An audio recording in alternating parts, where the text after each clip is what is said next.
as our lovely candidates present their production number. A big hand, please.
No pollution is the solution.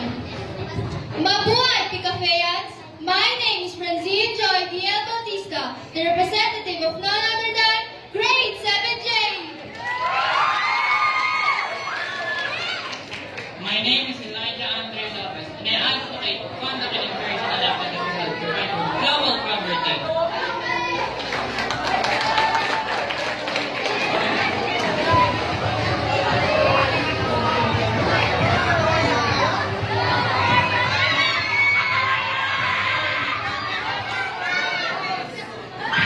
Let us reuse, and recycle to revive, reclaim, and recreate our planet's fate. Mabuhay, Picafeyans! My name is Victoria Sanidad, confidently beautiful with the purpose of changing the world, representing Grade 8 Emerald! Earth is everybody's home, not somebody's home. Hi, my name is Carl Justin Carbon, representing Grade 8 Emerald.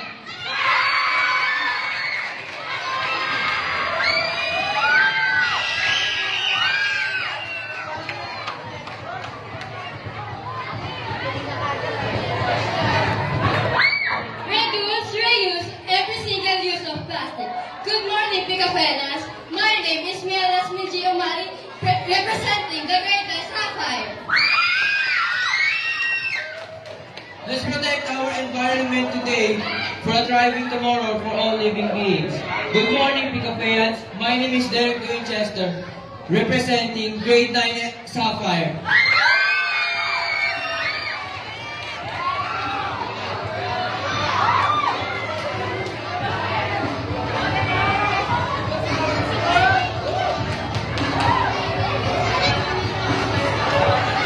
Good morning, Picafeyans! My name is Tanisha Miramadiraji from Grade 10 Rubin, and I believe that we can lower ego and let's go eco. Mabuhay! What's up, Picafeyans? My name is Lawrence Bia, the Eco King of Grade 10. And remember, having a clean and healthy environment creates a clean and healthy mind. Thank you.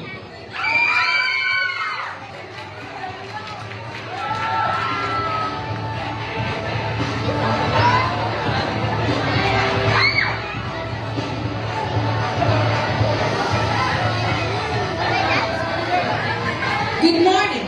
My name is Angel May L. Albina, representing Grade 11 Zircon, and I believe be part of the solution, not part of the pollution. Good morning, everyone. My name is Rafael Casas, C-Science, representing Grade 11, and I believe that ecology is not somebody's work, it's everybody's work.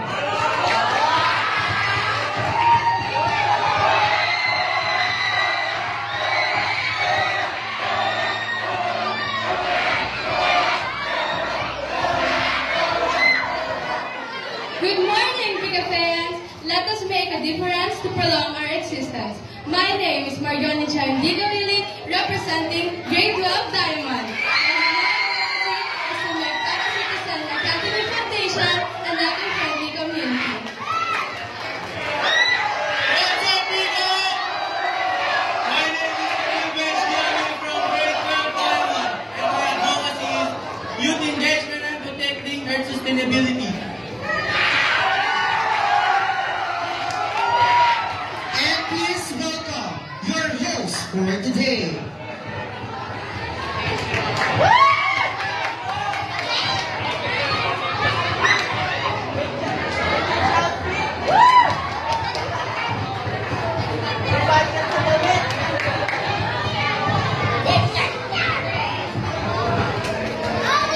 Go green and save green. Mabuhay, Picafayans! Again, I'm Teacher Chari, your host for today. Save Earth and save the future. Good morning once again, Picafayans!